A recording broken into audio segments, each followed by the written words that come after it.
Welcome to Poets Have Something to Say. Welcome back. I'm your host, Jeff McAndrew, and today we're welcoming Mary Wehner. Mary's work is known for its quiet intensity, its attention to detail, ability to hold both stillness and emotional depth in the same breath. And thanks a lot, Mary, for joining us today. Appreciate it. Well, you're welcome, and thank you for inviting me. Yeah. This is lovely. It's a thrill. Each month I get to talk to a very talented poet from Wisconsin usually, and I'm very humbled by how much talent there is out there. So as we do on Poets Have Something to Say, we start off with a poem, and it would be great to have you read a poem of yours. Thank you. This is a poem I just wrote last week, so I will start. Great. The Point. I sit at my desk waiting for the next poetic thought, knowing it will come at its own pace, laced with what has happened in the past or what might arrive today or tomorrow. It's early, so I will simply lean in and watch the sun hit the icy stone wall circling my garden, sparking the fresh view I may be searching for.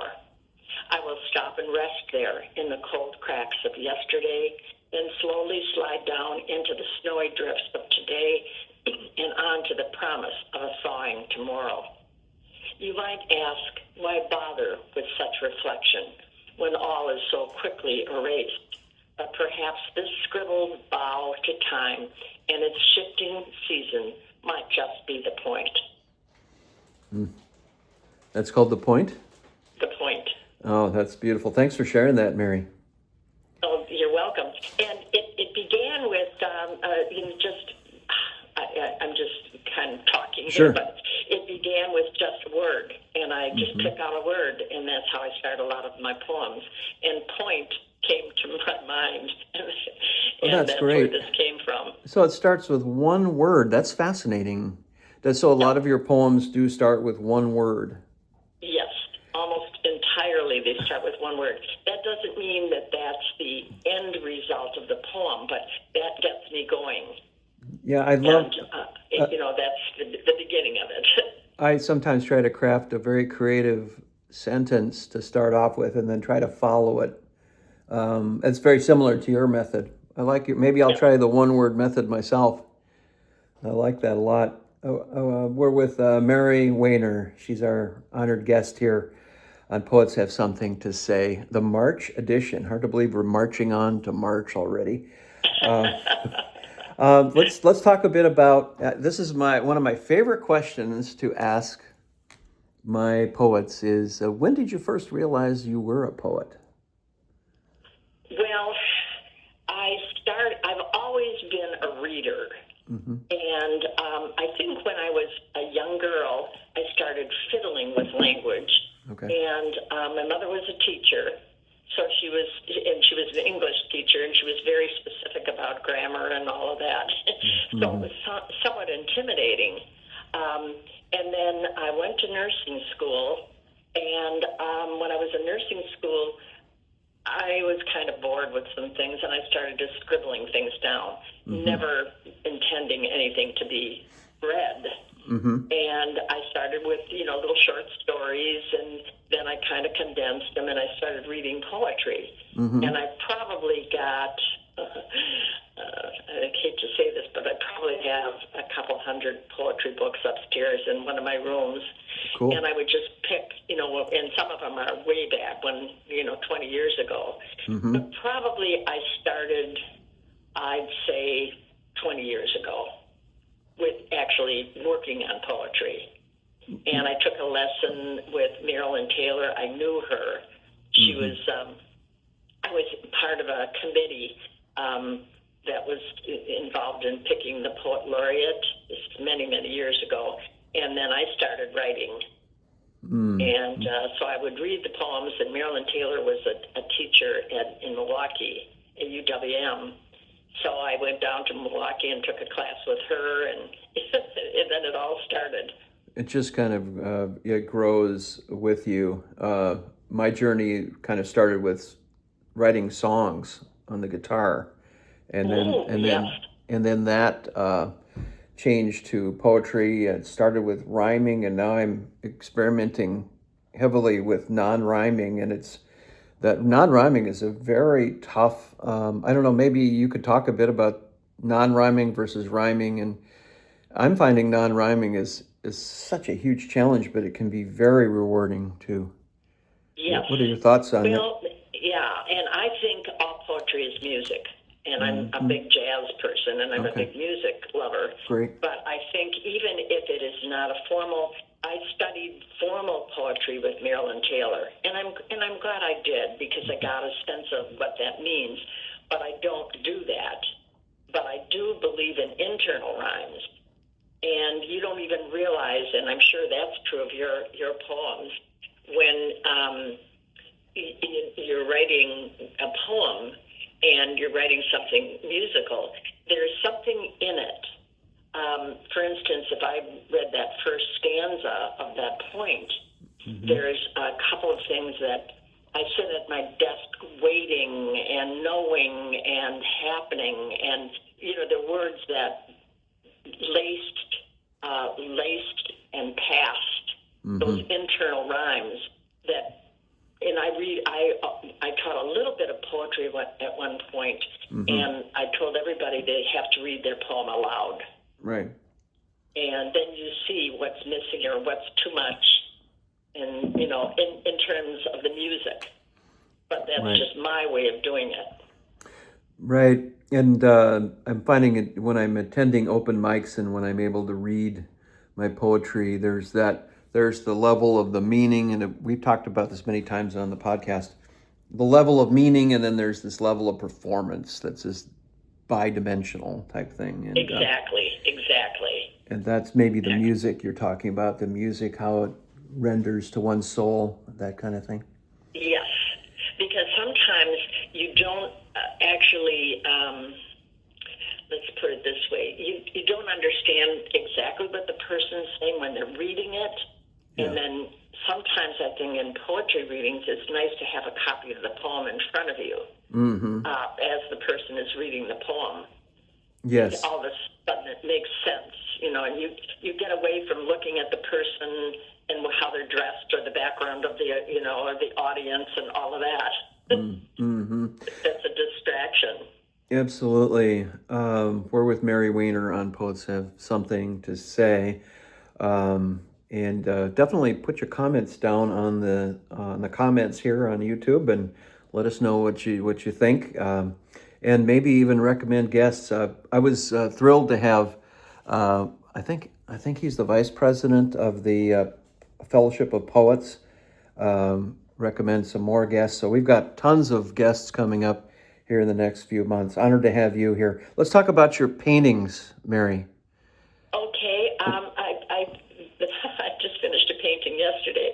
I think as far as painting and poetry, they work the same way. With painting, I take a piece of a canvas, and I do all mainly abstract, and I start with a color and throw the color on the canvas, come up with a shape, go, turn it upside down, turn it around, see what comes out, and go from there. And it's basically kind of the same process I use for writing and poetry. I mean, writing and painting. And also, I look out the window every day. I sit in front of my window and I write down, very scribbly, write down what I see. What I see out the window, whether it's a bird, a leaf floating along. And those are fun things to contemplate. For instance, I live on Lake Winnebago, and there are ice fishermen out in front of me right now as I'm sitting here looking out the window. And I wrote a poem a couple years ago about that, and it was Reverence on a February Tuesday. Okay. So, shall I read it? Yes, that would be wonderful. Go for it. Okay. It's Reverence on a February Tuesday. For the gray squirrel at the window, the reflection in his bold eye, pink lily explosion on one side, feeder filled with thistle on the other. For the unpalpable heart of the sturgeon, lying low under thin ice. Stay for today, then tomorrow. Slow traveling shanties on a blue-white highway, reverence in the spear. For the rural voices, the voices of the landscape, the way we study our own against their demands, renew, reword, revere their importance. For the shadow makers, low light and branch, the bruised sky, its convergence of red and purple, ending in stars and silence, night studded in reverence. And it's just basically what you look out the window. You look at the window. It's so amazing. The wind and the snow and the gray sky and the moving shanties and the sturgeon underneath the ice. Yeah, and the beating heart of the sturgeon, right? Yes. I love it. Yes. And I love how you blend this stillness and reflection and the spirituality and the nature and spirituality. You blend together so gracefully. Is that something that you get better at over time? I think so. I think you can't fake a good poem. Right. It's got to be something that's inside you. Yep. And I think philosophy is a big part of my life and always has been. Okay. I'm not religious, but I'm philosophical, and I'm probably lean towards Buddhism. Mm-hmm. So that comes through in my poetry, I think. Mm-hmm. And if it speaks to someone, the other night I was at an event, and a gentleman came up to me, and I don't know very well, and he said, I have a poem I want to read to you. Mm-hmm. It was his poem, 3 pages.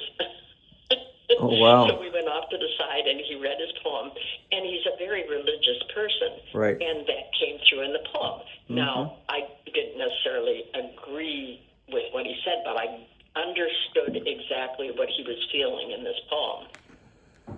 Right. Yeah, and there's a spirituality. It can be expressed in many ways, and indeed, absolutely, I think we need to respect all of that. And so, how do you navigate your? I guess what I want to ask is so you start with maybe a word, right? And then yes. you sometimes don't know where the poem's going, right? Oh, you have no idea. Okay. And that's what's fun about it. And again, what I think is fun, it's got to be fun, Mm-hmm. Okay, the other day I started out with spattered lawn chair. Oh, wow. There was a lawn chair that was all sprinkly with wet, right. Spattered. And there, where do you go with that? Yeah, that's a tough challenge right there. Yeah. And then the gulls are preparing as I simply watch the splattered lawn chair, something like that. I love it. I think we have there, or you don't. I think we have a mutual friend too, in G. Anthony, and he was actually the guy. Indeed. He was the guy that said you should talk to Mary Wehner. He's a great guy. Because I find some stuff in your. I don't know if I could ever write as well as you do, but I'm finding that your style is something I'm kind of evolving to blending this nature, this graceful philosophy with nature, spirituality with nature. And I'm really, I don't know if you've heard of the work of David White, but Oh, yes, indeed. I'm engrossed. I have some of his work upstairs. I'm totally engrossed in his work right now. My wife calls it one of my obsessions, but I have 2 of his books, and just reading his work is just beautifully reflective, and he, like you, can blend that spirituality with this gracefulness. So what do you have going on for the future, Mary? You've got a lot of things going on here. Well, maybe too many things going on, but I'm trying to enter. Okay, let me put this away. Mm-hmm. I don't like to have necessarily a deadline or a challenge, but that's the whole part of both painting or artwork and poetry. So I do submit. I submit to different places. And if somebody says the theme is is such and such, I try to avoid that. And just write my poem and I end up perhaps with a title that has something to do with a theme. Whereas I think for me, at least, it makes me too anxious if I have to produce something. And what I'm doing now is I'm entering a couple of shows, some artwork, and I sent a bunch of poetry off to several different magazines. And I don't even care about whether I'm rejected or not. It's more about doing the process. And I'm trying to think, I wish I could remember who the poet was, famous poet that said his bathroom was wallpapered in rejection letters. Oh, really? And It sounds like an interesting person right there. Yeah, isn't it about the process though, that, creating, like, for example, my latest book is a tapestry of moments, and it just came out last month. And I think the act of creating is almost more fun than when it comes out. It's like, okay, there it is. exactly. and, And then you put it in a file. yeah, there it is. But But the title of your book is fabulous. I wanted to mention that.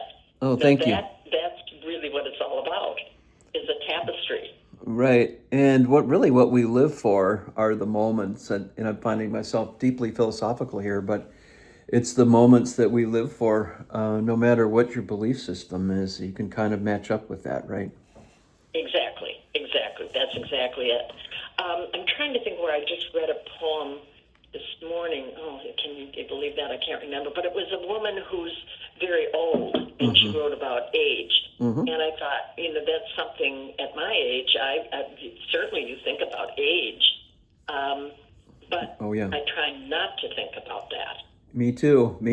Include me. I'm not a spring chicken here, Mary. There's a John Updike poem, and I can't remember what the poem is called, but it's a brilliant poem on age, and I think I might have read it on a previous show. Yeah, oh my gosh, yeah. Well, we're just running out of time here. Tell us where can we find your artwork and your poetry?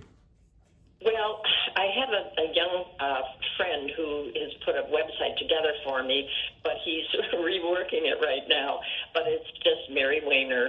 I think it's just, what is it, Mary Wehner? MaryWehner.com, I think is what I found. Yeah. As far as my poetry, he's also going to include poetry on this website. Okay. And it's just very, I'll pull it up. My goodness, isn't that terrible? See, I don't care. The one I found has some wonderful Mary artwork. Wehner. There it is. Apparently.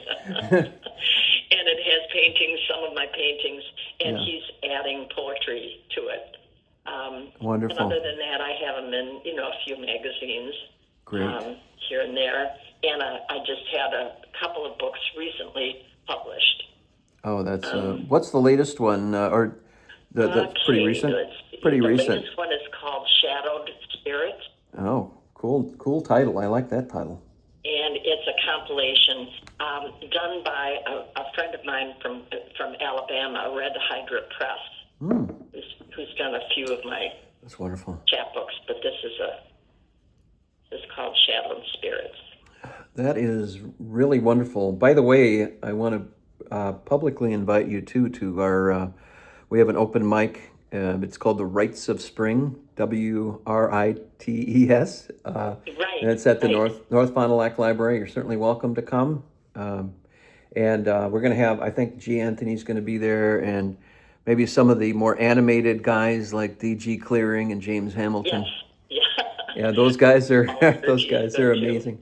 So, and I think that date, I have it marked, but I think we might be in Savannah. But okay, I'll definitely be there. Okay, well, sounds good. Mary, thank you for granting your time today, and it's been really lovely meeting you over the phone. And look forward to maybe seeing you at an open mic here in the near future. Again, it's marywehner.com. And don't forget the open mic on March 20th. That's at the North Fond du Lac Public Library. And the Lakefly Writers Conference this year, the keynote speaker is G. Anthony. So Yes, yes, That- yes. I had that all marked down. I've already Wonderful. signed up. Well, thank you so much. This was lovely. Yes, thank you. And this is the March edition. And thank you again, Mary, for being our guest here on Poets Have Something to Say. Have a wonderful week. I will. All right. Thanks so much. There's Mary Wehner. Thanks, Mary, for being a great guest. And if you have any guest suggestions, feel free to contact us. And you can contact me through my YouTube page. If you have any suggestions for guests across Wisconsin or maybe even across the nation. That's another edition. That's the March edition of Poets Have Something to Say. Again, as I humbly say, here's my latest book, A Tapestry of Moments. And it's available on Amazon. See you on the April edition.